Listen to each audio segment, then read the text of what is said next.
Credit operations and ম্যানেজমেন্টের আরও একটি সমাধান ক্লাসে সবাইকে স্বাগতম। গত ক্লাসে আমরা ক্যাপিটাল বাজেটিংয়ের একটি ম্যাথমেটিক্যাল প্রবলেম সমাধান করেছিলাম। আজকের ক্লাসে ক্যাপিটাল বাজেটিংয়ের আরও একটি ম্যাথমেটিক্যাল প্রবলেম আমরা সমাধান করব। আসুন দেখি আমাদের আজকের প্রবলেমে কি বলা আছে। 2 নম্বর প্রবলেমে দেখেন কি বলা হয়েছে। এখানে দুইটা মিউচুয়ালি এক্সক্লুসিভ প্রজেক্ট দেওয়া আছে, প্রজেক্ট এ এবং প্রজেক্ট বি, এবং ইয়ার ওয়াইজ প্রজেক্ট এ এবং প্রজেক্ট বি এর ক্যাশ ফ্লো এখানে দেওয়া আছে।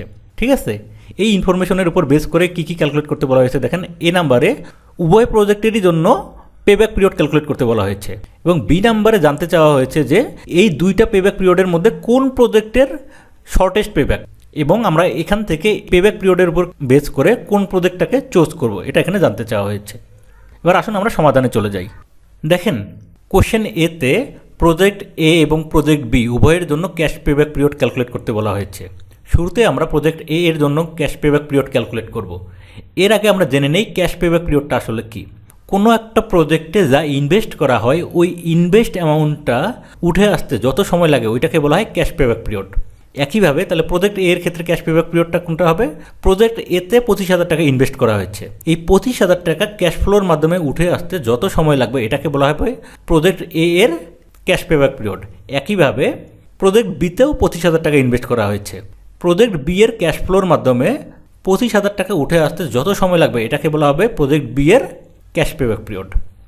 ঠিক আছে, এবার দেখেন প্রজেক্ট এ এর ক্যাশ পেব্যাক পিরিয়ড ক্যালকুলেট করার পূর্বে আমরা প্রজেক্ট এ এর কিউমুলেটিভ ক্যাশ ফ্লোটা ক্যালকুলেট করে নেব।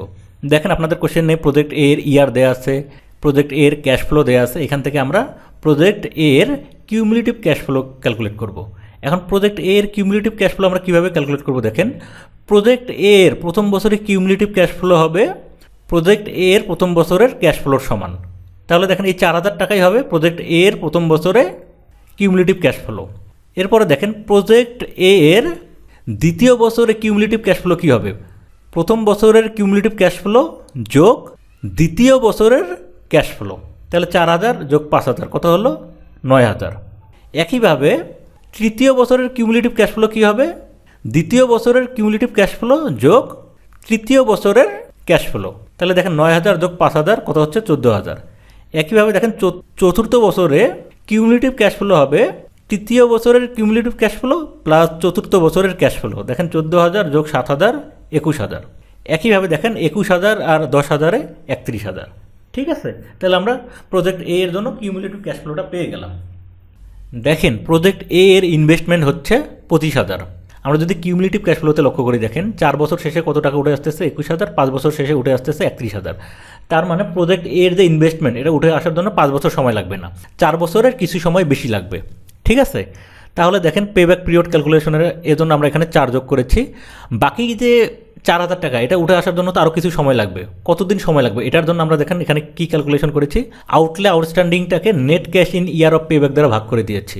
ঠিক আছে, এখন আউটলে আউটস্ট্যান্ডিং কোনটা? প্রজেক্ট এর ইনভেস্টমেন্ট হচ্ছে 25,000, আর 4 বছর শেষে কত টাকা উঠে আসতেছে? 21,000। তাহলে দেখেন 25,000 মানে 21,000। ঠিক আছে, এটাই হচ্ছে outlay outstanding divided by net cash in year of payback কোনটা? এই পঞ্চম বছরের যে ক্যাশ ফ্লো সেটাই হচ্ছে net cash in year of payback. ঠিক আছে, তাহলে ডিভাইডেড বাই 10,000। তাহলে দেখেন 4 যোগ 25,000 থেকে 21,000 বিয়োগ করে দিলে পাচ্ছি আমরা 4,000 ডিভাইডেড বাই 10,000। এখন এই 4,000-কে 10,000 দ্বারা ভাগ করে দিলে কত পাচ্ছি? 0.4। ঠিক আছে, তাহলে 4-এর সাথে 0.4 যোগ করে দিলে আমরা কত পাচ্ছি? 4.4 ইয়ার্স। তাহলে দেখেন 4.4 ইয়ার্স পরেই কোম্পানির যে ইনভেস্টমেন্ট সেটা উঠে আসবে। তাহলে 4.4 ইয়ার্সই হচ্ছে প্রজেক্ট এ এর ক্যাশ পেব্যাক পিরিয়ড। ঠিক আছে, দেখেন একইভাবে এবার আমরা প্রজেক্ট বি এর জন্য ক্যাশ পেব্যাক পিরিয়ড ক্যালকুলেট করব। দেখেন প্রজেক্ট বি এর জন্য ইয়ার দেওয়া আছে, এখানে ক্যাশ ফ্লো দেওয়া আছে। এই ক্যাশ ফ্লো ব্যবহার করে আমরা কিউমুলেটিভ ক্যাশ ফ্লো ক্যালকুলেট করব। এখন প্রজেক্ট বি এর কিউমুলেটিভ ক্যাশ ফ্লো কী হবে দেখেন। প্রথম বছরের কিউমুলেটিভ ক্যাশ ফ্লো হবে প্রথম বছরের ক্যাশ ফ্লো, তাহলে 8,000 8,000। ঠিক আছে, আর দ্বিতীয় বছরের কিউমুলেটিভ ক্যাশ ফ্লো কী হবে দেখেন। প্রথম বছরের কিউমুলেটিভ ক্যাশ ফ্লো প্লাস দ্বিতীয় বছরের ক্যাশ ফ্লো। দেখেন 8,000 যোগ 7,000 15,000। একইভাবে দেখেন তৃতীয় বছরের কিউমুলেটিভ ক্যাশ ফ্লো কী হবে? দ্বিতীয় বছরের কিউমুলেটিভ ক্যাশ ফ্লো প্লাস তৃতীয় বছরের ক্যাশ ফ্লো। দেখেন 15,000 যোগ 5,000 20,000। একইভাবে আমরা বাকিগুলো ক্যালকুলেট করব। এখন দেখেন প্রজেক্ট বি এর ইনভেস্টমেন্ট কত? 25,000 টাকা। এখন যদি আমরা কিউমুলেটিভ ক্যাশ ফ্লোতে লক্ষ্য করি দেখেন এই 25,000 টাকা উঠে আসতে কতদিন সময় লেগে গেছে? 4 বছর। যেহেতু এই 25,000 টাকা উঠে আসতে 4 বছর সময় লেগে গেছে, এই জন্য প্রজেক্ট বি এর ক্যাশ পেব্যাক পিরিয়ড হচ্ছে 4। ঠিক আছে, তাহলে দেখেন আমরা প্রজেক্ট এ এর ক্যাশ পেব্যাক পিরিয়ড কত পেয়েছি, 4.4 ইয়ার্স, আর প্রজেক্ট বি এর ক্যাশ পেব্যাক পিরিয়ড হচ্ছে 4 ইয়ার্স। ঠিক আছে, বি নাম্বার কোশ্চেনে জানতে চাওয়া হয়েছে পেব্যাক পিরিয়ডের উপর বেস করে কোন প্রজেক্টকে চুজ করা হবে। সাধারণত যে প্রজেক্টের ক্যাশ পেব্যাক পিরিয়ড যত শর্টেস্ট ওই প্রজেক্টকেই সাধারণত প্রিফার করা হয়ে থাকে।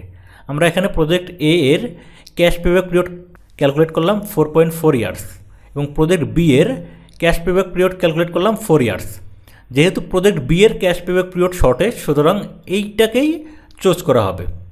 ঠিক আছে ভিউয়ার্স, আজকের ক্লাসটি যদি আপনাদের ভালো লেগে থাকে অবশ্যই লাইক করবেন, শেয়ার করবেন এবং যারা সাবস্ক্রাইব করেননি প্লিজ সাবস্ক্রাইব করবেন। Thank you.